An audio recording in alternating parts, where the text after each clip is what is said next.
Pues si quieres, Ernesto, a la hora que digas. Pues mira, ya son las 2 de la mañana, creo que estamos a muy buen tiempo. Tenemos ahorita conectadas 91 personas, que creo que es muy buen quórum. Seguramente si alguien más llega, pues sin problema se puede reincorporar. Yo les pediría a los estudiantes que pueden hacerlo, que prendan sus cámaras y que también que apaguen sus celulares, por favor, perdón, sus micrófonos, para que no nos interfiera el sonido. Entonces, bueno, antes que nada, pues muy buenos días a todos. Es un gusto saludarlos esta mañana de miércoles 29 de abril. Y el día de hoy tenemos la conferencia titulada Las fuentes contemporáneas del derecho internacional público, que es un tema que propio de los internacionalistas y que en particular a muchos jóvenes les interesa esta temática, y por eso consideramos muy pertinente invitar al maestro Paul Burgos Navarrete a impartir esta charla. Entonces, bueno, por principio presento al conferencista. Él es abogado por la Universidad de Guadalajara. Él también después de cursar sus estudios aquí en la Universidad de Guadalajara, se fue a la Ciudad de México, fue aceptado en la maestría en Derecho pues tengo entendido, del Instituto de Investigaciones Jurídicas, ¿cierto, Paul? No, de la Facultad de Derecho. De la Facultad de Derecho de la UNAM, de la Universidad Nacional Autónoma de México, y ahí cursó una especialidad en Derecho Internacional. Bueno, él tiene mucha experiencia en el ámbito profesional y en particular me gustaría destacar que ha sido docente durante 6 años en la propia Universidad Nacional Autónoma de México en materias del derecho internacional. Y bueno, la verdad es que inicialmente habíamos pensado hacer esta actividad presencial, pero bueno, se nos vino el tema de la contingencia y pues la verdad es que me da mucho gusto que Paul, quien es un amigo ya de muchos años, haya aceptado pues estar esta mañana con los jóvenes de la licenciatura en Relaciones Internacionales. Es un gusto, querido Paul, darte la bienvenida. Entonces, si te parece, yo te cedería el micrófono para que abordaras la temática alrededor de 40-45 minutos y al final poder hacer un espacio de preguntas y respuestas para que los jóvenes puedan preguntarte.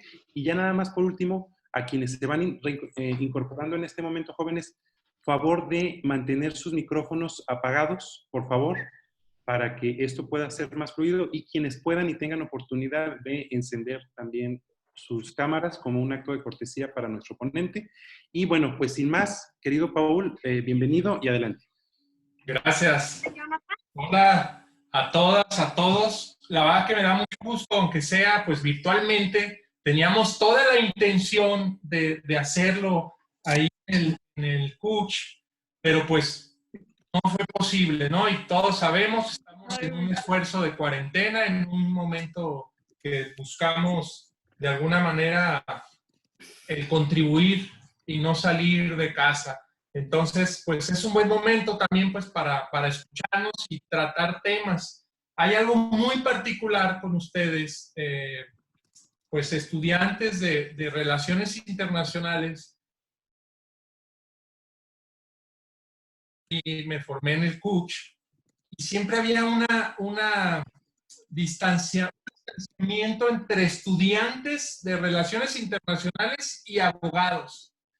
Y había hasta cierto pique, recuerdo bien eso, y a veces que nos tocaba compartir espacios o de debates o de lo que fuera, y había cierto pique, y quizás sea natural, y más en espacios donde los temas convergen, y siempre admiré mucho yo a los estudiantes de internacionales en muchos aspectos. Uno, que tenían una vocación muy humanista, un interés por temas que a los abogados no nos importaban o los desestimábamos y demás. Y a su vez también me percataba que había algo de deficiencia o de debilidad en la parte del derecho para ustedes. como que derecho, o muchos no les gusta o ven complejidades, o incluso en el ambiente, en el sistema, que quizá llega a ser más pesado que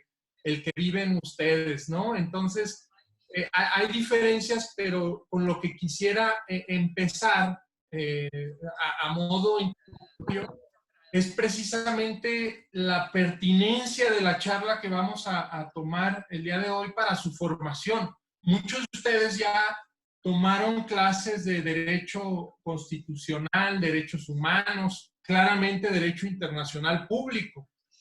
Pero la pertinencia de este tema, de las fuentes del derecho internacional, pues es muy importante, muy significativo. ¿Y por qué? O dando unas pautas de por qué. Una, porque precisamente estas fuentes se basan en las dinámicas de las relaciones internacionales. Y hablar de fuentes del derecho internacional es hablar del derecho internacional mismo. No pueden ir disociados, ahí su importancia. Entonces, como vamos a ver a lo largo de esta exposición, pues hay un tema también alrededor de las fuentes de crítica, sobre todo cuando veamos el artículo 38 del Estatuto de la Corte Internacional de Justicia, pues, que vamos a aludir más adelante, nos vamos a dar cuenta de una oposición que hay eso, porque cuando hablamos de fuentes, realmente debemos de pensar que esas fuentes existen desde las diferentes perspectivas, desde las diferentes posturas doctrinales del derecho.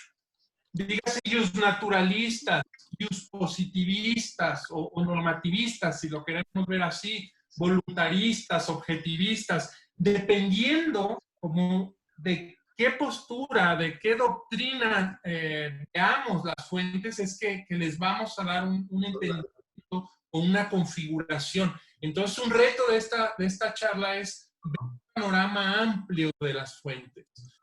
¿Por qué hablamos de, o agregar la palabra contemporáneas, ¿no? Contemporáneos. Pues ahí lo primero que debiésemos de pensar es que la época contemporánea, pues parte desde la Revolución Francesa o la Declaración de Independencia de Estados Unidos hasta la actualidad. ¿Y qué cambios hemos tenido de esa fecha hasta ahora? Pues han sido gigantescos. La evolución de la humanidad y por ende del derecho, y en muy puntual del derecho internacional, pues ha sido constante. Y en muchos aspectos se ha quedado rezagado, ha sido insuficiente.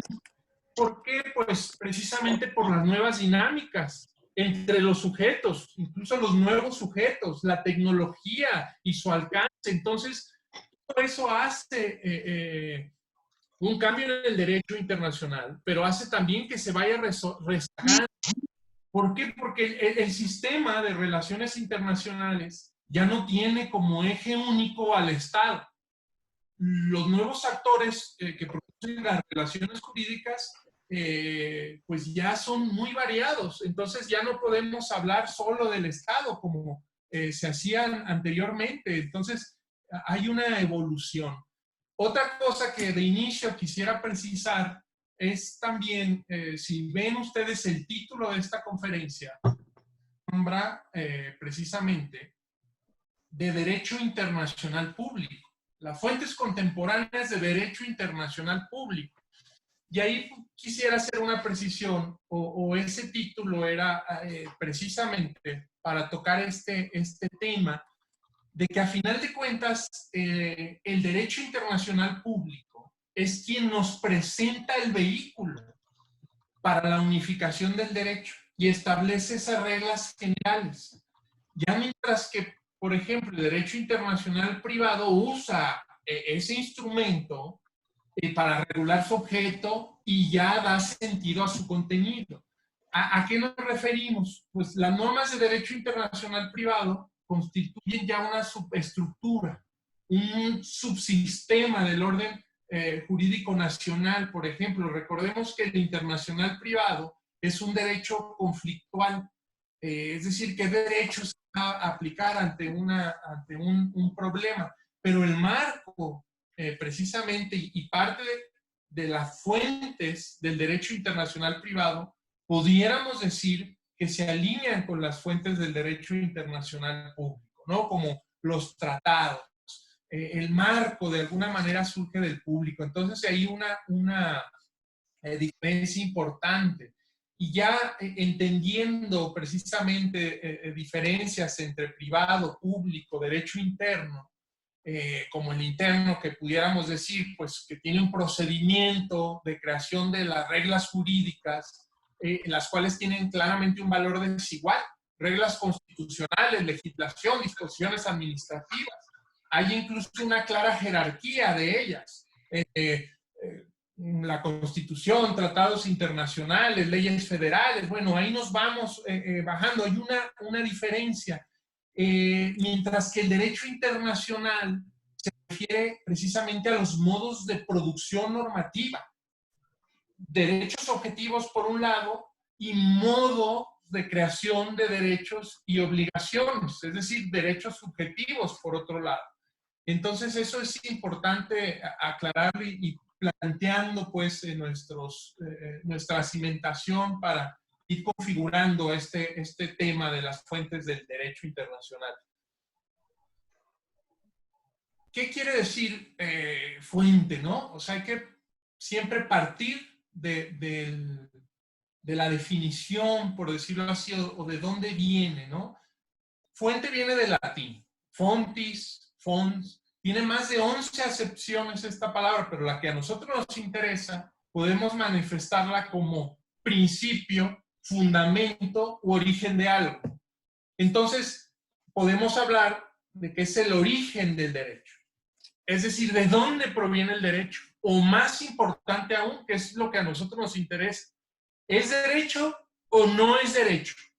Eso es lo que nos va a hablar las fuentes. Eso es muy, muy importante. Sería irrelevante ponernos ahorita a definir o a dar una definición de qué es derecho.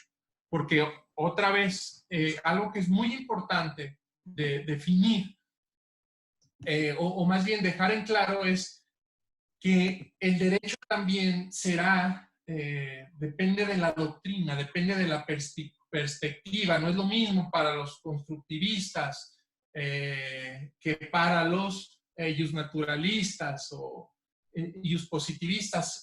Cambia. Entonces, no nos desgastaremos en eso y tampoco nos desgastaremos en decir qué son las fuentes del derecho. Lo que hablaremos es más bien de cuáles son las fuentes del derecho. Eso sí es importante, determinar cuáles son estas y cuáles son los preámbulos, o comenzando a hacer una configuración. Encontraríamos en la Carta de Naciones Unidas, en el propio preámbulo, que dice, cito, nosotros los pueblos del mundo, nosotros los pueblos de las Naciones Unidas, resueltos a crear condiciones bajo las cuales puedan mantenerse la justicia y el respeto a las obligaciones emanadas de los tratados y de otras fuentes del derecho internacional. Lo que queremos decir es que las fuentes son muy importantes y las encontramos en diferentes marcos. El más importante, definitivamente, el Estatuto de la Corte Internacional de Justicia. ¿Por qué? Primero, pues decir que este estatuto tiene una gran relevancia porque es precisamente el que los jueces toman como fundamento para emitir el derecho, para tomar precisamente los casos que se les entregan y dar resoluciones muy concretas. Entonces, ¿qué nos dice el artículo 38? Lo que vendría a ser el marco por excelencia de estas fuentes. Es muy sencillo.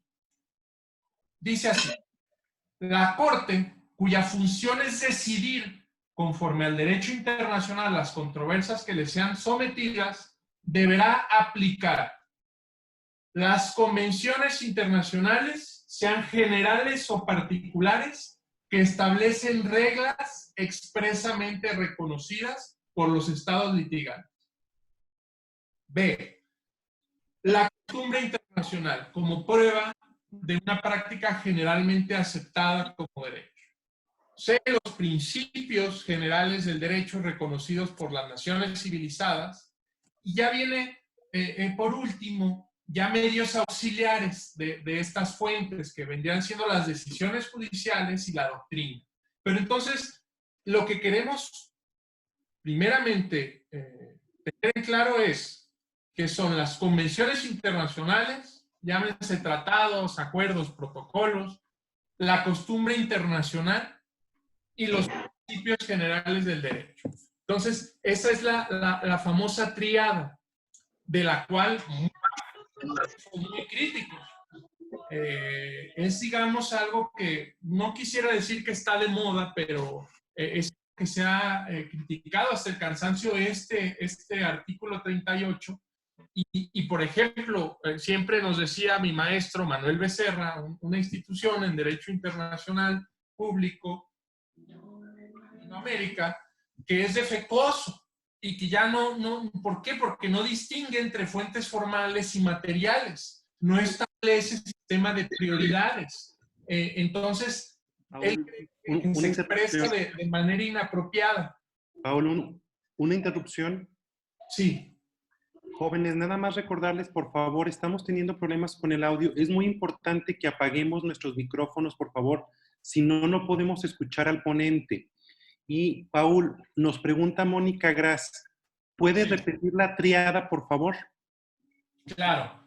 Muy, muy sencillo. Vamos a hablar de convenciones internacionales, ¿ok? Como un primer elemento que nos da el estatuto de la Corte.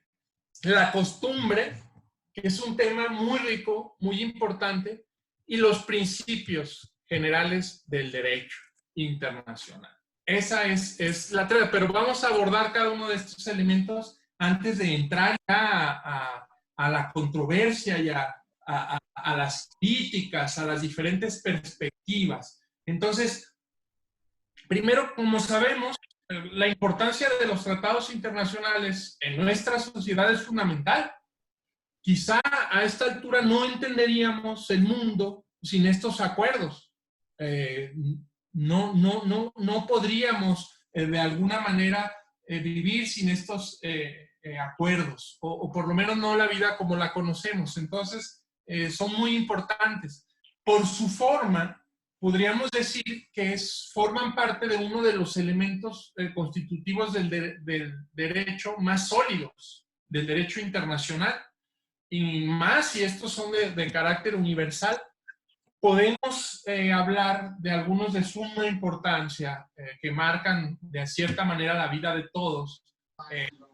La Carta misma de Naciones Unidas, la Declaración Universal de los Derechos Humanos, las convenciones de Viena del 61 y del 63, diplomáticas y consulares, la misma Convención de Viena del Derecho de los Tratados, el Estatuto de Roma, que dio origen a la Corte Penal Internacional. Es decir, los tratados son fundamentales hoy en día, y como lo han sido anteriormente en el derecho internacional. Es un pilar muy fundamental. Pero a pesar de ello, hay voces discordantes que dicen que los tratados no son una fuente del derecho. Uno de ellos, que es Sir Gerald Fitzmaurice, un abogado, juez británico, que fue mucho tiempo miembro de la Corte Permanente de Arbitraje, fue juez de la Corte Internacional de Justicia, y él niega rotundamente que los tratados sean una fuente del derecho internacional. Lo vamos a ver más adelante por qué lo niega, pero a pesar de esa claridad o la forma en la que podemos configurar estos tratados, y él es detractor, no lo cree. Luego viene otro tema que es fundamental, que es la costumbre. Aquí es un tema que puede llegar a ser complejo, incluso para los juzgadores, porque hay muchos elementos que están en juego. Aunque no me gusta mucho definir porque siempre vamos a encontrar 20 definiciones de algo y hay veces que nos llevan a cosas distintas, pero hay que de todos modos abordar. Vamos a tomar una definición del maestro César Sepúlveda, donde dice él que la costumbre es claramente una fuente del derecho internacional positivo, agrega, aportada por la práctica internacional cuando ella determina que cierta línea de conducta se considera como obligatoria en derecho, ¿no? Opinio iuris. Y hay dos elementos muy importantes para configurar la costumbre que debemos de prestar mucha atención. Siempre está la opinio iuris y la práctica. ¿Y qué entendemos por la práctica? O sea, ¿qué debemos de entender por la práctica en el lenguaje de derecho internacional? Y aquí es algo muy importante, que se trata de un comportamiento habitual de los estados y de otros sujetos del derecho internacional. La doctrina o la jurisprudencia se refieren a la práctica como el comportamiento al estado puro, es decir, casi como un sinónimo de hábito, siempre haciendo una abstracción de toda consideración volitiva. Es decir, lo que los estados hacen es siempre tienen una tendencia para separar la práctica de todo lo que podría ser considerado de orden subjetivo. La voluntad, la convicción, la posición adoptada de un hecho, un acto, una situación. Es decir, llega a ser el papel de la práctica en relación con la opinio iuris un elemento fundamental para constituir costumbre. Entonces, esto es algo que debiésemos tener muy, muy en claro, ¿no? ¿Y qué pudiéramos decir? Que hay veces que la práctica para un Estado, para un sujeto de derecho internacional existe, es claramente determinante, puede ser cierta, suficiente, constante, uniforme, pero, y eso podría formar una regla consuetudinaria, pero hay otros estados que pudiéramos decir que es una práctica errática y solamente oportunista. ¿Por qué? Porque quieren tener tales o cuales beneficios. Entonces, a veces la práctica se compone de un argumento cómodo, sobre todo porque buscan los sujetos, pues comprobar que hay existencia de costumbre. Y creamos que la costumbre es una fuente del derecho, entonces de ahí emana derecho. Y entonces el derecho pues puede traer eso, derechos, obligaciones. Entonces hay casos paradigmáticos que los invitaría, que los revisen, que se pueden observar elementos muy claros sobre lo que estamos hablando. Caciquili y Cedudo, es decir, una controversia que forma Botswana con Mali, o la plataforma continental del Mar del Norte. Entonces, la práctica es un elemento muy importante y lo vemos siempre reflejado. Incluso, por ejemplo, Hans Kelsen siempre nos hablaba de la práctica, que decía él que era el único elemento constitutivo de costumbre. ¿Por qué? Porque la práctica como proceso de creación del derecho y ya la costumbre como un producto que viene de él. Y esto se van sumando autores como Jules Bazevin con su Consensus Gentum, donde dice también que es importante el consenso de estos estados para que pueda asegurarse la opinio iuris como un elemento fundamental. Entonces, la opinio iuris junto con la práctica debemos de tomar en cuenta que son muy importantes elementos. Y lo vamos a encontrar en muchas resoluciones de la Corte Internacional de Justicia, en muchos fallos, como esta plataforma continental de Mar del Norte o Nicaragua contra Estados Unidos. Todo eso va hacia esa dirección del consenso de los estados. Ojo, algo importante que deberíamos de mencionar es que el consenso no quiere decir consentimiento y el consenso no quiere decir unanimidad. También eso para formar un criterio. para formar consenso habrá que tener práctica. Eso es importante. Si no hay práctica, no podemos tener consenso. Y eso quedó claro desde 1984 en que la Corte se pronunció. Y en el 86 concluye acerca de esto, muy importante. En 1986, ¿qué dice la Corte? Cito: la Corte no cree que para que una regla se establezca consuetudinariamente la práctica correspondiente deba de ser rigurosamente conforme a dicha regla.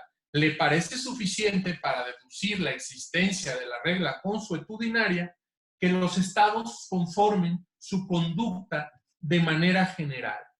Entonces, digamos que esta práctica se puede ligar a muchas cosas. También se puede ligar incluso a la relación que guardan los estados con sus propios tratados y sobre todo a las prácticas ulteriores, posteriores, a las prácticas que tienen continuamente, subsiguientemente.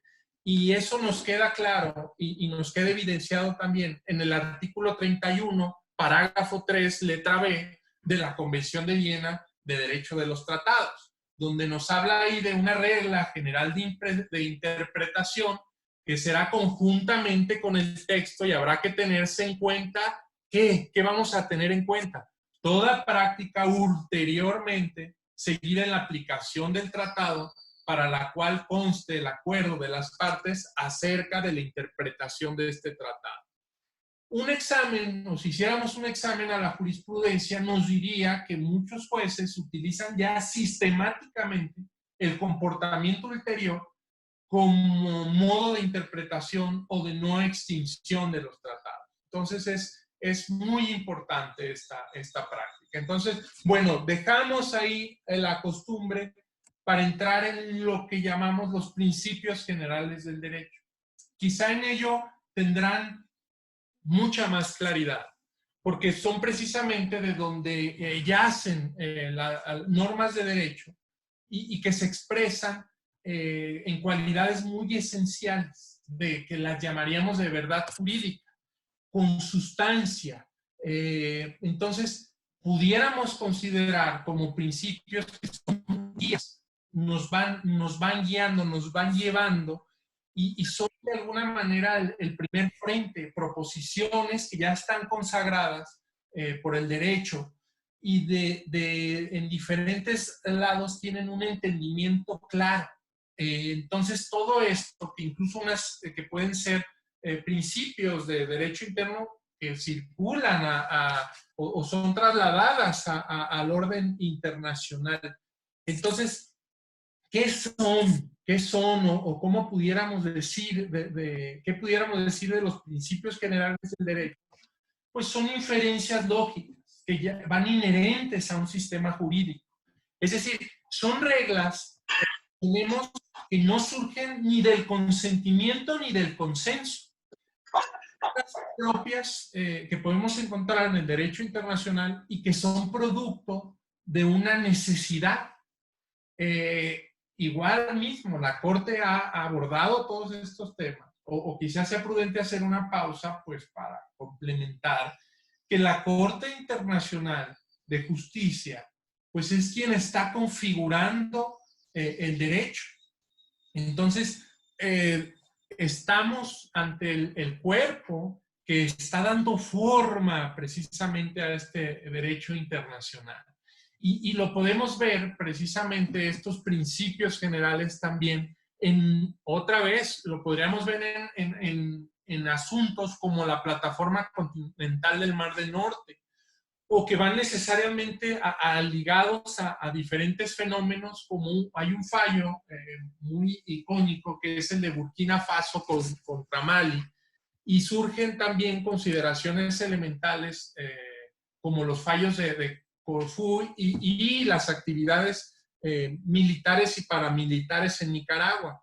Entonces, aquí la práctica está totalmente ausente del análisis que justifica la existencia de tales reglas, aunque a veces se pueda contribuir a ilustrar su existencia o a precisar bien su contenido, no es necesario. No tenemos que referirnos a los derechos o a las prácticas nacionales para probar su existencia. ¿Por qué? Otra vez lo repito, porque son inherentes al orden jurídico. ¿Ok? Otra vez, los principios generales del derecho son inherentes al orden jurídico.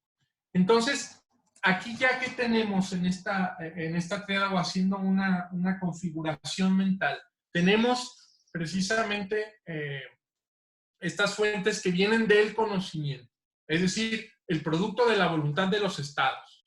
Y se expresa no solamente bajo tratados, sino que también pueden ser por acuerdos no escritos o actos unilaterales o actos de aquiescencia, que ya lo vamos a ver más adelante. Eso por un lado, el consentimiento, ¿no? Otro, el consenso internacional, que aquí ya es precisamente lo que estamos hablando, de la costumbre o de cómo se constituye. Esto es, digamos, la constitución ideal del derecho internacional, que incluye precisamente el comportamiento de los estados, cómo se comportan, recuerdan los hábitos, pero también de otros sujetos de derecho internacional. Entonces, esa sería otra configuración que debiésemos hacer.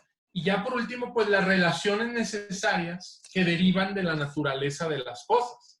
Ya es decir, inferencias propias o lógicas del sistema a través de ¿qué? Pues de los principios generales del derecho.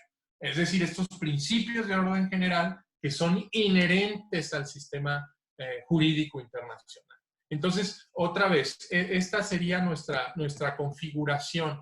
¿Y para qué? Para tratar el tema desde las diferentes perspectivas. Cuando hablamos de estos temas, debemos o nos debe de quedar en claro diferentes circunstancias del derecho, diferente devenir, diferentes etapas históricas en que se ha ido construyendo. Decíamos al inicio que hablar de las fuentes del derecho internacional es hablar del derecho internacional mismo y en parte del derecho mismo. Entonces, uno de los exponentes que tenemos claramente y que tomó el tema, pues es Hans Kelsen, en su teoría pura del derecho. Él, como sabemos, siempre hablaba de una norma primaria, y a esta norma primaria le tenía que venir una sanción. Esta sanción, ¿de dónde venía? De un órgano autorizado, y el antecedente de la sanción, precisamente, es la conducta antijurídica. Un individuo es responsable si puede ser sancionado, decía Kelsen. Entonces, para Kelsen, también el derecho internacional implicaría muchas cosas. Él diría, por ejemplo, que el Estado o el poder del Estado sería un orden supremo, así como precisamente las normas fundamentales que darían el fundamento de validez. Digamos, esta postura o del trabajo tan grande que hizo Hans Kelsen, y siempre pues asociando la norma a la coercibilidad, también hablaba del ser, del deber ser, del sujeto y del valor o los juicios valorativos. Nos dejan una enseñanza muy, muy importante. ¿Cuál es? Que la primera fuente del derecho positivo, pudiéramos decir que es la costumbre. Precisamente eso es lo que decía Kelsen, que la costumbre es una de las principales fuentes del derecho positivo. Entonces, tomaba el tema del derecho internacional, pero ya hay otros doctrinistas, como es Herbert Happ, que para nosotros los abogados es fundamental, él y su concepto del derecho. Curiosamente estamos hablando de un gran jurista que hagan de cuenta de que era un James Bond, por decir así, formaba parte del aparato de inteligencia británica y de ahí pues se fue a jurista, ¿no? Hart en su concepto del derecho es muy, muy puntual. ¿Por qué? Porque él siempre o es famoso Hart por determinar al derecho como en reglas primarias, es decir, que aquellas que prescriben ciertas conductas humanas que son las que determinan prohibiciones u obligaciones, y reglas secundarias. ¿Cuáles son? Reglas de conocimiento, reglas de cambio y reglas de decisión, pero vamos a situarnos en las reglas de conocimiento. Estas reglas de reconocimiento son las que permiten identificar de manera indudable a reglas primarias. Es decir, estas reglas ya estamos hablando de un orden jurídico desarrollado. Son reglas que ya son complejas y poseen elementos que puedes hacer que identifiques las reglas primarias. Entonces, Hart concibe al derecho como una unión de reglas primarias con reglas secundarias. Y precisamente la unión de estas hacen un sistema jurídico. Pero entonces, ¿qué nos dice Hart del derecho internacional? Dice que el derecho internacional no existe. O sea, o se pregunta si existe el derecho internacional, porque para él no es un sistema, sino que es un conjunto de muchas normas, y se da, por ejemplo, el norma pacta sunt servanda, y niega la posibilidad de que exista una norma superior que pueda dar validez, como decía Kelsen. Entonces, Hart es muy importante, muy pertinente, porque en el concepto del derecho tiene un capítulo que lo dedica al derecho internacional, es el último capítulo. Y al decir Hart que el derecho internacional no posee fuentes, que es precisamente del tema que estamos hablando, pues entonces carecería de reglas de reconocimiento. Que recordemos que las reglas de conocimiento para Hart es precisamente lo que hace que un orden jurídico tenga validez. Entonces, esa pregunta se hace Hart, dice, ¿es realmente el derecho internacional? Y a todo esto lo que quiero llegar es que hay muchas posturas y perspectivas que incluso critican o preguntan si el derecho internacional es derecho o no. Y quisiera hacer una pequeña pausa para entrar en una configuración. A ver, por ejemplo, Alejandro Ponce, ¿me parece o no? Ponce, ¿cómo estás, Alejandro? Bien, bien, ¿y usted?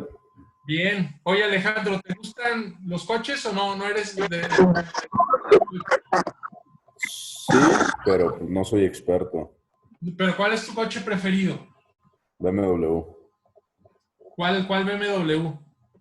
En específico el Z4. Órale, bueno, lo tienes muy claro. Bueno, vamos a pensar, o quiero poner un ejemplo ahorita antes de seguir, porque a veces, quizá como abogados, lo damos por hecho y nos parece sencillo, o a veces, pues más bien sabemos que puede llegar a ser complejo, pero imaginemos el coche de Alejandro, un BMW Z4. Si nosotros separáramos por partes ese BMW, si nosotros lo empezáramos a desvalijar, muchas de estas partes conformarían parte de ese todo, que es el coche. Entonces, lo que vamos a hablar es de fuentes materiales y de fuentes formales, pero para explicarlo quiero usar ese ejemplo del coche de Alejandro.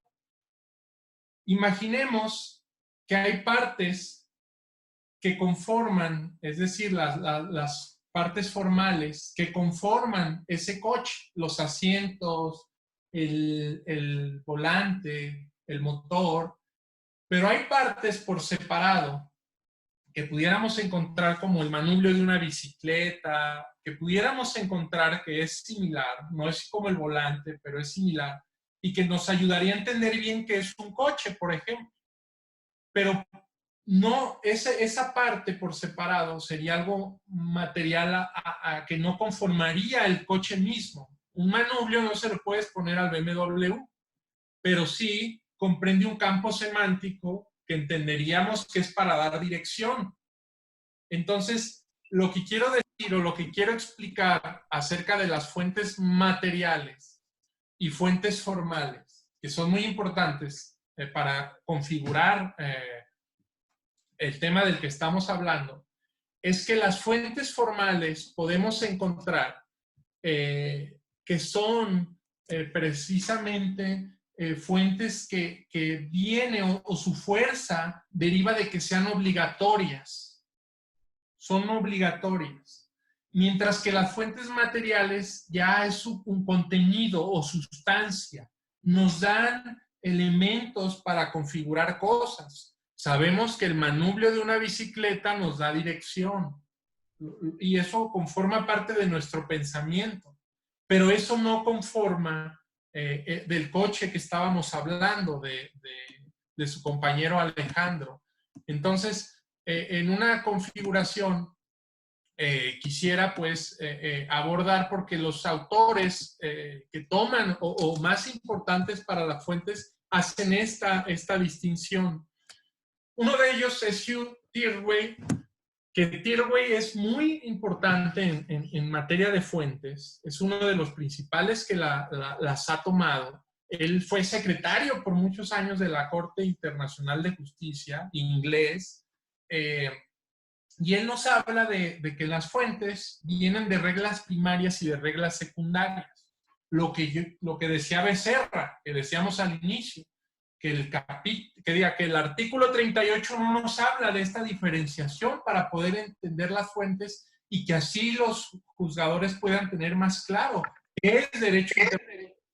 Entonces, las reglas primarias, nos dice Tirway, es un cuerpo de principios y reglas que establecen derechos y obligaciones de los sujetos en un sistema jurídico. Mientras que las reglas secundarias son aquellas que se aplican para determinar cuáles son las reglas primarias y cómo llegan a existir o cómo se modifican. Entonces, el derecho internacional habla él de que tiene normas secundarias, pero no son muy claras. ¿Por qué? Porque, como sabemos, el derecho internacional no tiene un órgano legislativo como tal o un órgano judicial, como nosotros en la concepción del derecho interno lo entendemos. Lo mismo que Hart alegaba. Entonces, podemos decir, pues, precisamente bajo el pensamiento de Tirway, que las normas secundarias son las fuentes del derecho.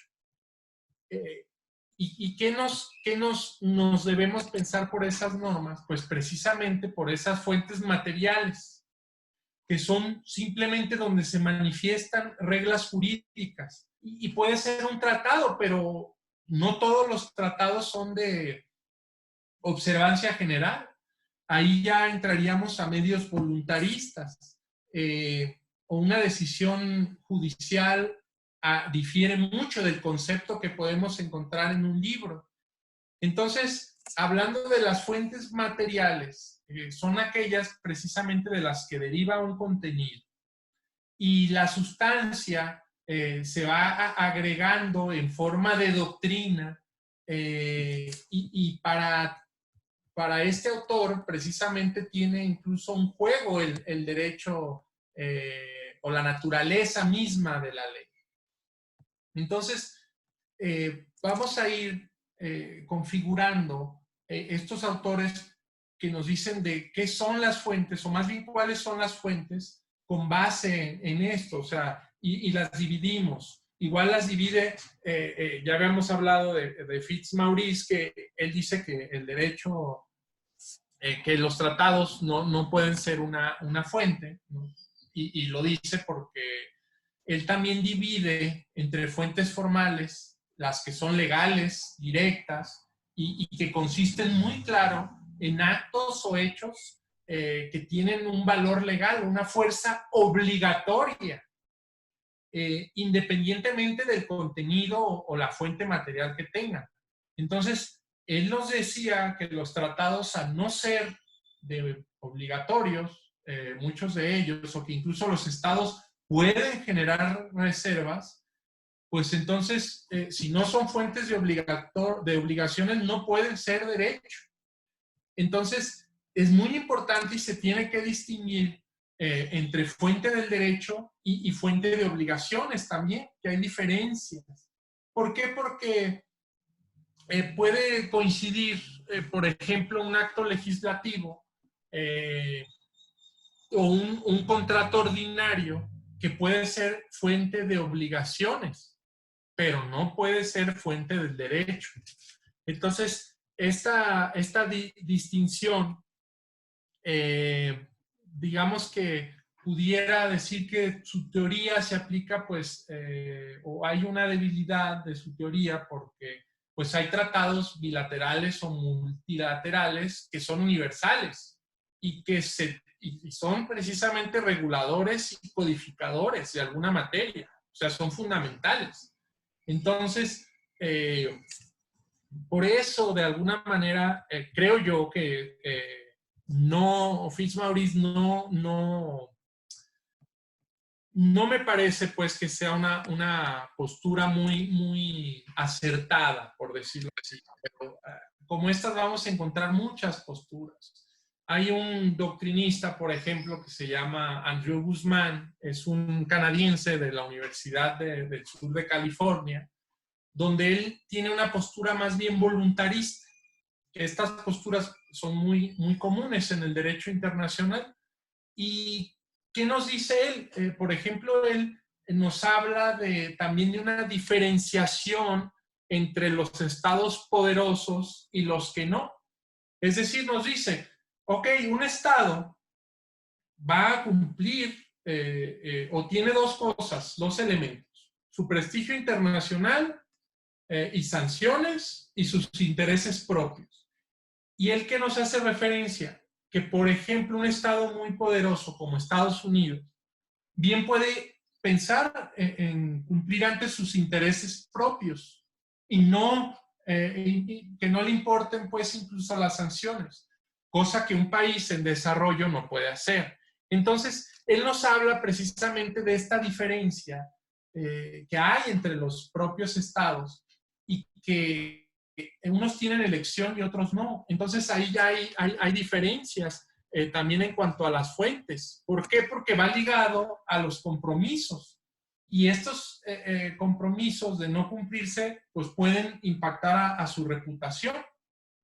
Y por eso de ahí un concepto de fuentes que lo considera más amplio, que sí, precisamente los tratados, la costumbre, forman parte de las fuentes del derecho internacional. Entonces, son muchos los temas y las posturas que podemos tomar, pero no quisiera ya detenerme o ya con tintes para finalizar y otra vez corroborar que las fuentes del derecho serán concebidas dependiendo de la corriente y de la doctrina. Hay una mujer, Rosalind Higgins, también inglesa, que ella fue presidenta de la Corte Internacional de Justicia y pues fue la primera mujer que fue miembro de este tribunal. Es una tratadista que tiene mucho peso. Y ella habla en torno a los sujetos. ¿Por qué? Porque nos dice el derecho internacional debe ser identificado con referencia a los actores. Es decir, que por lo general vamos a pensar en los estados. Entonces, las fuentes serán dependiendo de los sujetos del derecho internacional. Ella es la postura que tiene. Y lo que nos dice ella, que es muy importante, que del derecho internacional surge precisamente de un proceso continuo de decisiones que vienen de la autoridad.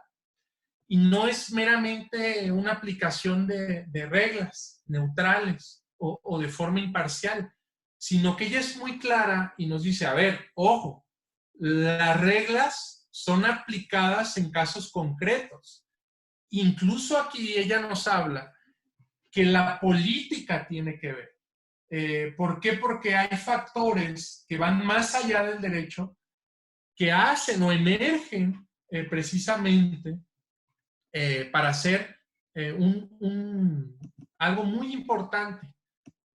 Entonces, esto yo creo que lo entenderán muy bien, de que para Rosalind las fuentes del derecho tienen que ver con los sujetos, el peso de los sujetos y cómo se puede aplicar de manera diferente.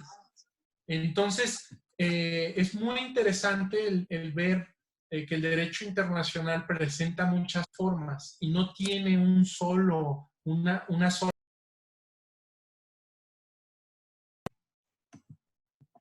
De ahí pudiéramos decir que... ¿Me escuchan, perdón?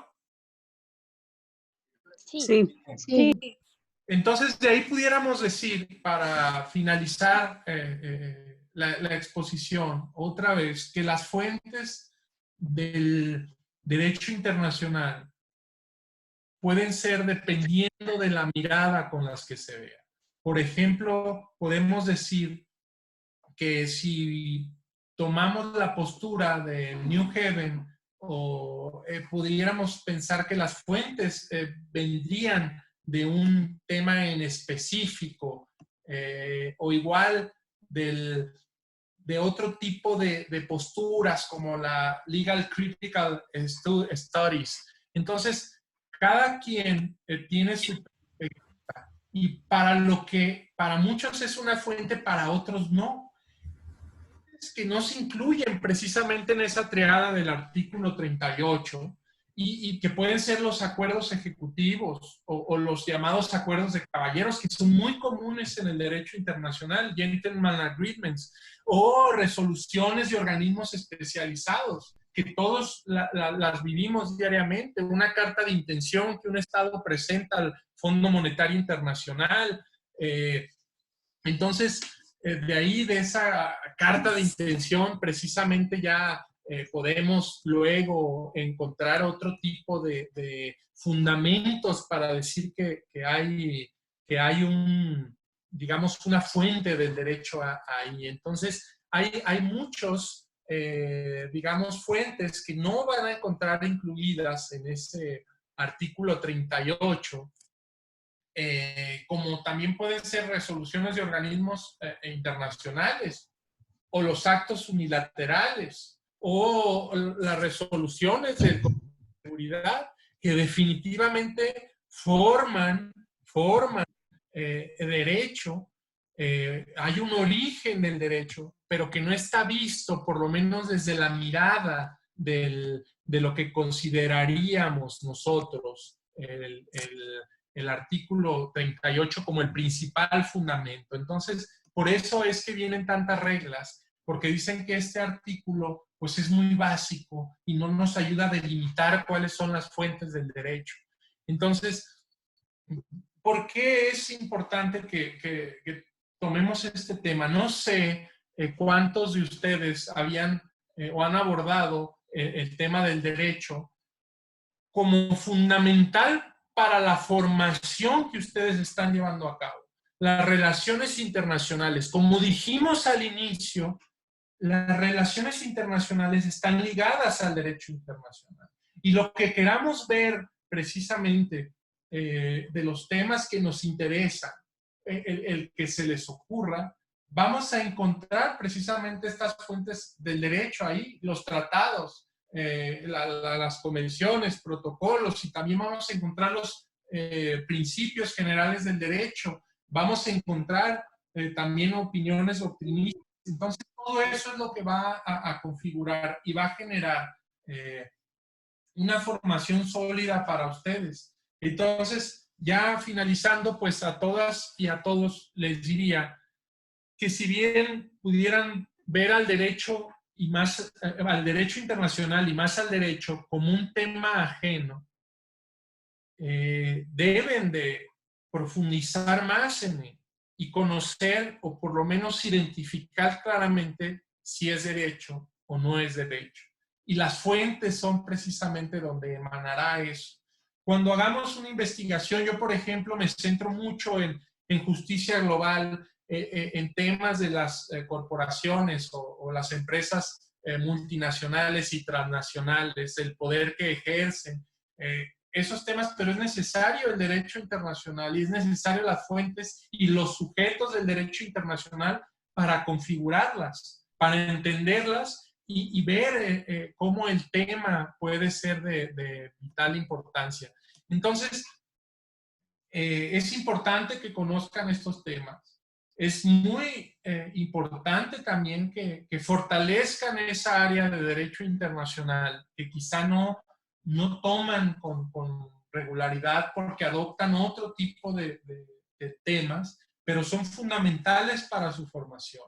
Entonces, yo considero que es importante, y ya pues finalizaría con un pensamiento que el derecho internacional es también un catalejo para ver hacia el futuro y permitirá que no nos estrellemos en ese viaje que la humanidad ha decidido emprender ya hace mucho tiempo.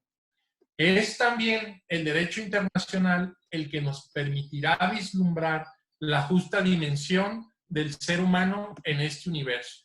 Pues gracias por escucharme, y no sé si tengan alguna duda o algo que quisieran que precisemos. Gracias, querido Paul. Gracias por esta charla tan amena sobre las fuentes del derecho internacional público, las fuentes contemporáneas. Bueno, solamente me gustaría agradecer la presencia de los profesores Alfredo García Amador y de la maestra Lourdes González de Santiago, quienes nos acompañaron, son profesores de la licenciatura y que nos estuvieron acompañando en esta sesión. Yo tengo en particular, Paul, 3 preguntas que me gustaría, antes de pasar a abrir el micrófono a todos los participantes. Okay. Las voy a hacer las 3 en bloque y después pasamos ya con los jóvenes. La primera es que nos puedas recomendar un par de libros de consulta, digamos, clásico, sobre el derecho internacional público, ya sea alguno para principiantes, para alguno que no tengamos tanto bagaje, o quizá también alguno ya más especializado, ya más avanzado. Esa sería la primera pregunta. La segunda pregunta tendría que ver con, ya si bien referiste los trabajos de investigación o los proyectos de investigación que tú o que muchos jóvenes o que muchos de nosotros hacemos y que están y que quieren fortalecerlos desde la perspectiva del derecho internacional público, mi pregunta sería, ¿qué instrumentos normativos o qué elementos o qué principios recomiendas tú o recomendarías tú desde una perspectiva muy general para fortalecer estos trabajos que tienen como propósito o como objeto de estudio el tema de algún fenómeno del derecho internacional público? Y la última pregunta que tiene que ver con mi segunda pregunta es algo que a veces no estamos tan acostumbrados, pero que aparte de las leyes, aparte de los libros clásicos del derecho, a veces también cuando alguno de nosotros está investigando sobre algún fenómeno inherente al derecho internacional público, pues es necesario también consultar la jurisprudencia, y con esto me refiero a las tesis, a los dictámenes, a las resoluciones más bien, que distintos organismos emiten en torno a distintos fenómenos. Entonces, si tú nos puedes recomendar algunas fuentes digitales o web para poder acceder a este tipo de referencias. Sí, pues miren, ahí les va. Déjenme empezar por lo primero de libros. Más allá que libros, que les voy a recomendar algunos, es muchas veces pensar en los autores.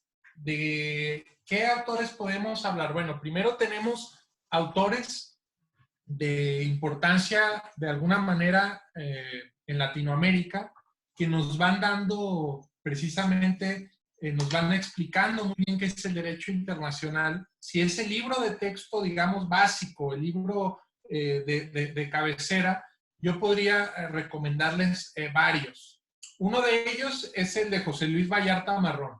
Es un querido amigo, diplomático de toda su vida, maestro también de la UNAM, que hace de alguna manera plasma en su libro de Derecho Internacional Público todos los temas de manera muy, muy fácil y vivenciales. Porque él, por ejemplo, pues estuvo negociando en Montego Bay derechos sobre el mar, estuvo negociando varias convenciones, entonces lo va platicando de una manera muy interesante, de una manera muy, muy buena. Podríamos acudir también a libros de Paul Routhier, que es uno de los fundamentales para entender el derecho internacional público. podríamos acudir a la Escuela Española de Pastor Ridruejo, que es a mí de los que más me gustan, porque también si nos vamos a complejidades, pues hay autores que son muy específicos y toman temas como el de las fuentes, que es tomado por Manuel Becerra. A Manuel Becerra lo pueden encontrar en libros online, búsquenlo, Manuel Becerra Ramírez. Él está en el Instituto de Investigaciones Jurídicas y dirige el Anuario Mexicano de Derecho Internacional. Es muy importante este anuario porque de alguna manera ahí queda plasmadas como a modo de revista, por decirlo así, los temas más importantes del momento. No nos extrañe que en la próxima edición del anuario veamos temas relacionados al COVID y al derecho internacional. Es, digamos, siempre muy pertinente el revisar el anuario. Y hay temas ya más específicos que yo los invitaría a leer o quisiera llevarlos por ese camino a los internacionalistas, de un autor que es Thomas Pogge. Thomas Pogge trata al derecho internacional, pero desde una perspectiva filosófica. Igual podríamos encontrar a Joseph Raz o a otros, a Dworkin, a otros juristas filósofos que toman temas que nos interesan, pero yo tomaría mucho el de Thomas Pogge y sobre todo que nos habla de temas como un reparto justo del planeta y habla temas relacionados al cambio climático y a la desigualdad y siempre pues enfatiza al derecho internacional público, o al mismo Roberto Gargarella, que es un jurista que incluso pueden ir a ver cada año a la FIL, que está ahí con temas muy interesantes, propositivos. Entonces, son muchos los autores que podría recomendarles, los textos. De Norca López Amarripa, también hay un derecho internacional que es muy digerible, pero es breve. Incluso me tocó presentarlo con ella en la FIL hace un par de años. Entonces hay muchos libros que pueden consultar acerca del derecho internacional público. No sé incluso si alguno de ustedes, cuáles tienen o cuáles les han recomendado sus profesores en la facultad.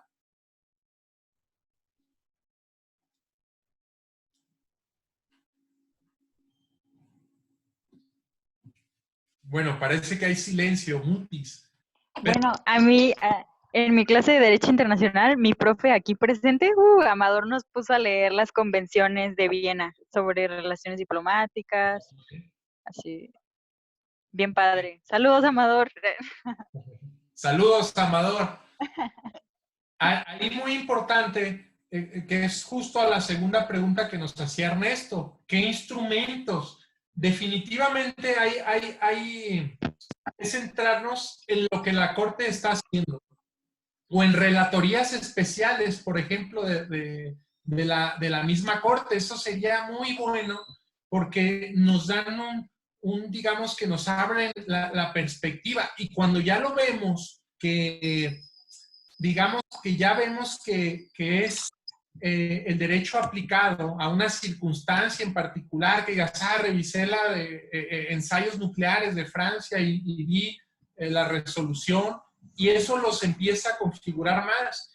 Pero si no son muy dados a legturas largas y profundas, también hay instrumentos de apoyo muy importantes en la misma Corte, en legal.un.org. Van a encontrar incluso videos de cada tema y en diferentes idiomas, en español, en francés, en inglés, que nos hablan precisamente de los temas que a nosotros nos interesan. Entonces, obviamente es fundamental conocer las convenciones. Por ejemplo, si vamos a ver cómo va la humanidad en materia internacional, pues tenemos que conocer el Estatuto de Roma, ver qué nos está marcando ahí, cuáles son los delitos que persiguen. ¿A quién pudiéramos decir, bueno, pues genocidio, y ahí vamos a encontrar la configuración de genocidio? O queremos saber más de Tomás Lubanga, el primer juzgado, pues hay que analizarlo relacionando a este instrumento, al Estatuto de Roma. Definitivamente hay que conocer bien la Carta de Naciones Unidas, hay que de alguna manera ligar todos los instrumentos al caso que nos interesa. Por ejemplo, quiero pensar que Perla va a tener una investigación sobre el problema de cambio climático, la desertificación. Bueno, pues ¿qué voy a hacer? Me voy a ir, en este caso, a la Convención sobre la Desertificación o a la Agenda 2030 de la resolución, me parece es de octubre de 2015, la 72, ¿no? De desarrollo sostenible. ¿Qué dijo la humanidad? ¿De qué consensos encontramos para trabajar en esto? Y ahí es importante, y eso lo vimos ahora en las fuentes, también es importante identificar qué es derecho y aparte identificar en los tratados cuáles son de manera universal, conocer principios básicos como cuando hablamos de US Cogens internacional. Entonces, son muchos los temas, es muy, muy, muy complejo los instrumentos a veces, pero vamos a darnos a la investigación y acercarnos a ellos y van a ver que van a encontrar cosas que les van a ayudar a conformar su acervo y su crecimiento profesional. Ahora sí, no sé qué otras preguntas. No te escuchamos, Ernesto. Perdón. Gracias, Paul. Está con la mano levantada Joanny Magaña. No sé si además de ella haya más personas jóvenes. Bueno, vamos empezando con las primeras que se conectó temprano. Eso. Ya estaba lista. Joanny, por favor. Claro. Bueno, mi pregunta es... Ahorita rápido me metí a investigar el concepto de Estado de Derecho, de acuerdo al secretario general de la ONU. Dice que es como un principio de gobernanza en el que las personas, instituciones, entidades públicas y privadas, incluso el propio Estado, están sometidos a las leyes que se promulgan públicamente, se hacen cumplir por igual y aplican con independencia. Sin embargo, pues yo me pregunto, ¿cómo saber qué es derecho y qué no en el derecho internacional? Porque hay acuerdos internacionales, por ejemplo, que no son vinculantes ni obligatorios, y en ese caso, pues me pregunto si asume como relevancia en la gobernanza global. Es decir, ¿estos tratados son derecho o no son derecho? No sé si me explico. Sí, totalmente. Gracias, Joanny. Tenemos aquí una pregunta de Andrea Solano que nos pregunta: ¿cuáles cree que son los impactos de la justicia transnacional en las fuentes contemporáneas del derecho internacional público? ¿Considera que son sustanciales y a la par del surgimiento de otros actores? Además de Andrea y Joanny, ¿alguien más que tenga otra pregunta, jóvenes? Entonces, bueno, Paul, no sé si gustes ir contestando estas preguntas. Sí, cómo no. Primero, es muy pertinente de preguntarnos qué es derecho y si es derecho o no. Joanny dice, ¿es esto derecho o no es esto derecho? Y precisamente por eso vimos hoy las fuentes del derecho internacional. Va a depender de la perspectiva que tú quieras abordar el tema. Nos queda claro, por ejemplo, que si un acto unilateral, por ejemplo, que el acto unilateral por excelencia es el reconocimiento de un Estado, por ejemplo, o incluso una promesa. No pensemos en los actos unilaterales siempre como una acción de Estados Unidos atacando a otro país y demás, que es lo que siempre nos viene a la mente, pero no, pensemos como en el reconocimiento. Reconoce a tal o cual Estado o a tal o cual grupo beligerante. Entonces, la primera pregunta que habría que hacernos es si eso genera derechos o genera obligaciones. Eso es algo primario que debemos de entender. Si hay esa configuración, pudiéramos pensar que sí es derecho. Pero lo que nos vamos a encontrar es que muchos nos van a decir que no es derecho. incluso cuando hablamos nosotros, por ejemplo, la Declaración Universal de los Derechos Humanos, ¿es derecho o no? Y en principio pudiéramos pensar que sí, es una declaración universal, y el Estado ratificó, pero si hay una convención o un tratado que el Estado no ratificó o que el Estado hizo una reserva, habría que analizar el caso en concreto si es o no es derecho. Es muy interesante porque estamos acostumbrados, por ejemplo, internamente, que conocemos todo un proceso donde el órgano legislativo hace un trabajo y ya se publica tal o cual disposición, tal o cual ley, y tenemos que obedecerla todos. Y ahí no es, o no quiere decir que Giovanni no va a obedecer, o que Alejandro no va a obedecer. Lo que quiero decir es que en el derecho internacional es precisamente la perspectiva la que nos va a indicar si es derecho o no. Para los jueces de la Corte Internacional, pues queda claro que el derecho emanará de lo que viene en el estatuto de la Corte, muy particular en su artículo 38.1, que ya lo vimos, la famosa triada. Para ellos eso sí es derecho. Y la cuestión que tú analices, la debes de analizar de esa perspectiva, y te dirán ellos que eso es derecho. Pero habemos otros que te diremos, no, también es derecho otro tipo de elementos del derecho internacional, una resolución del Consejo de Seguridad de las Naciones Unidas, por ejemplo.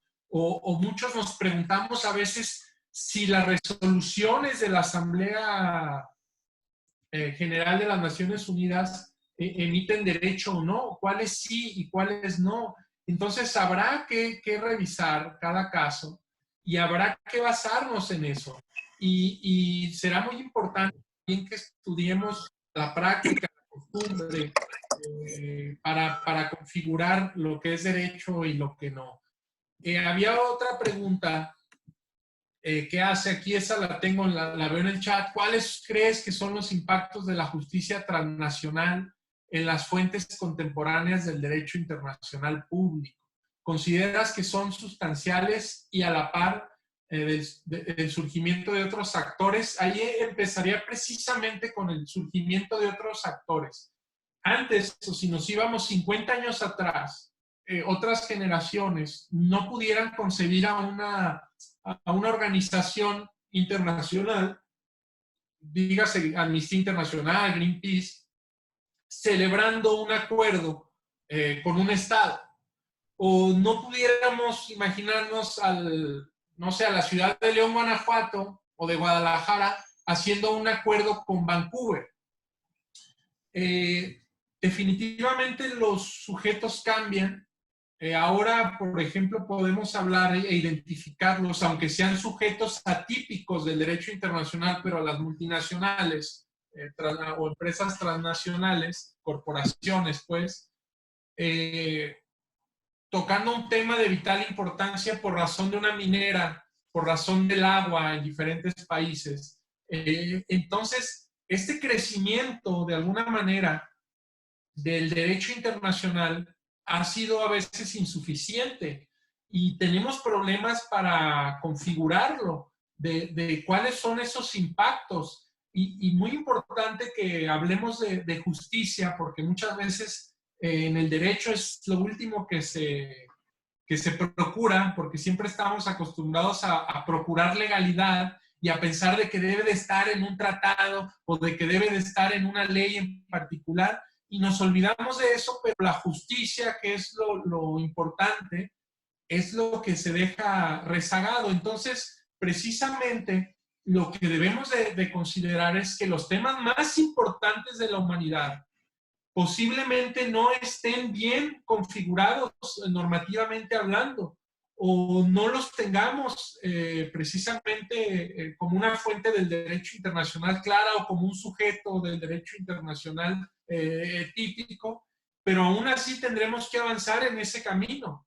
Cuando hablamos ya de los derechos del planeta, cuando hablamos, por ejemplo, de enajenación por los más ricos del planeta, los millonarios y las grandes corporaciones, de la enajenación de nuestros recursos naturales y de los recursos naturales también de las personas poseídas del mundo, aunque eso no podamos acudir a un tribunal a reclamar de manera sencilla el que esto no pase, que sí lo podemos hacer, pero la configuración se antoja difícil, no quiere decir que no debamos avanzar hacia allá y que el derecho internacional no vaya reinventándose y no vaya creciéndose y no vayan creciendo precisamente de todos estos modelos extraconvencionales y convencionales. Entonces, lo principal o lo más importante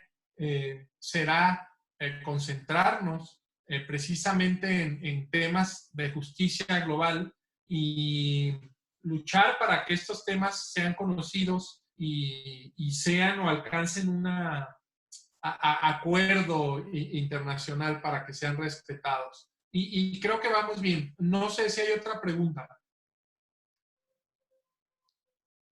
Jóvenes, ¿alguna otra pregunta para nuestro conferencista de esta mañana? Ánimo, anímense.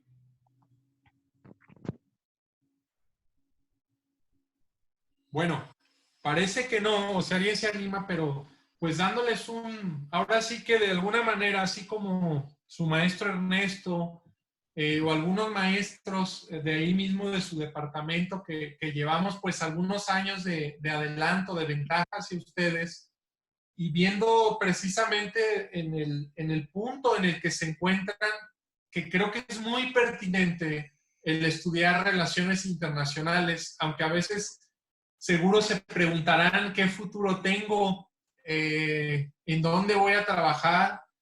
Y algo que les mandaría de mensaje a todas, a todos, es que primero es muy importante el configurarse en su realidad, en dónde se encuentran.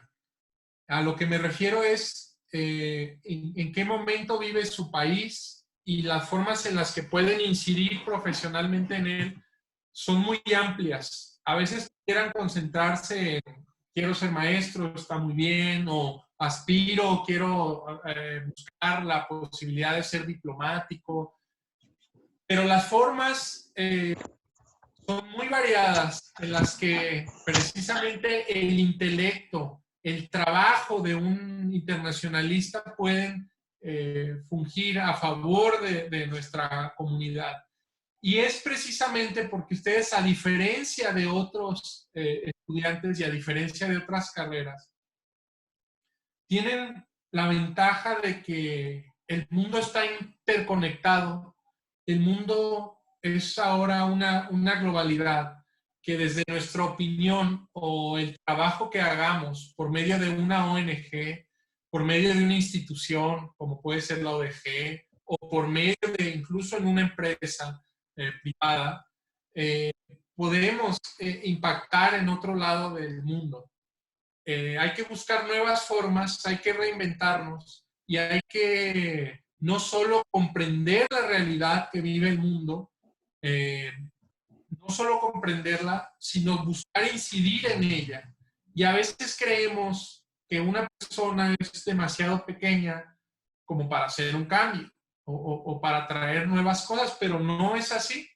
Y pregúntenselo ahora, no sé, a nuevos gente que está programando para mejorar cosas en el Internet, así de básico un programador, o a nuevas hipótesis, a nuevas, digamos, actos que pueden hacer ustedes en su vida profesional una vez que terminen. Entonces, nada, pues agradecerles el tiempo que me escucharon. Cualquier cosa, échenme un mail a paulburgos@gmail.com si algún día necesitan de algún instrumento en particular, algunas fotocopias, algunos libros, algo que busquen. yo me siento obviamente de corazón, soy un león, y aunque he estado mucho tiempo junto con los Pumas en la UNAM, pero obviamente quiero que todos los estudiantes de la UDG salgan adelante, sean útiles, no importantes, que para mí eso creo que queda atrás, sean útiles a la sociedad con lo que estamos viviendo, y analicen cada cosa que pase alrededor de ustedes, sean críticos, más ahora en esta época de la fake news. Y yo les dejaría una pregunta ahí al aire con tintes políticos, de que oí que por allá en Guadalajara casi hay un toque de queda. Y les preguntaría si eso es derecho o no, y si pueden multarlos por andar en la calle con 80,000 pesos o meterlos a la cárcel. Pregúntense si es derecho o no. Revisen los códigos, la Constitución, derechos humanos. Hay que así hacer el derecho. Si vemos que es una decisión injusta, lo hemos oído muchas veces, que no tenemos por qué acatarla. Entonces, pero antes hay que preguntarnos y hacer un análisis. Habrá los que digan que sí, habrá los que digan que no, pero que sean ustedes los actores y no simples espectadores de este mundo que es bello y de este mundo que podemos hacer mucho. Entonces, todo está en ustedes. Les mando un abrazo y me dicen que si puedo repetir el correo, paulburgos@gmail.com. paulburgos@gmail.com. Entonces, cualquier cosa, estoy a la disposición. Las redes sociales, pues no soy muy activo. También estoy ahí como Paul Burgos, en Twitter, en Instagram. Te voy a buscar. Cualquier cosa, pues ahí estamos. Pero un gusto, échenle ganas, que nada los desanime, y a darle y pues ahora sí a estar tranquilos en esta cuarentena analizando. Pues un gusto de verdad convivir con ustedes, y nada, lo mejor. Querido Paul, agradecerte en nombre de la Licenciatura en Relaciones Internacionales tu participación esta mañana con los jóvenes. Sin duda, creo que generaste múltiples inquietudes y pues esperamos que pronto, cuando se reactiven las actividades, pues no normales, sino presenciales en nuestra universidad, pues tengamos el gusto de que nos puedas visitar para compartir con nosotros. Ya tomamos nota de tu correo, paulburgos@gmail.com, y en caso de que si algún joven tiene alguna duda, alguna consulta, bueno, seguramente te estarán consultando. Y bueno, pues aquí ya muchos jóvenes te están diciendo gracias. Aquí sí, hombre, estoy leyendo eso. Gracias, Camila, Gisela, Andrea, Alejandro, Germán, Erika. Pues muchas gracias a todos. Valeria, Xochitl, pues son muchos. Noé, gracias de verdad. Y sí, luego, ¿qué temas abordamos por allá en el CUCH? Habíamos dicho de que a lo mejor varios temas de posibilidad, el juicio de Julian Assange, lo que está pasando con él, temas alrededor del cambio climático, o temas de justicia global que son muy importantes, tantos temas que podemos tocar. Entonces, claro, que yo siempre, considérenme un amigo y un aliado de esa facultad. Muchísimas gracias. Un abrazo, querido Paul, y muchas gracias a todos los participantes de esta conferencia. Nos vemos pronto. Hasta luego.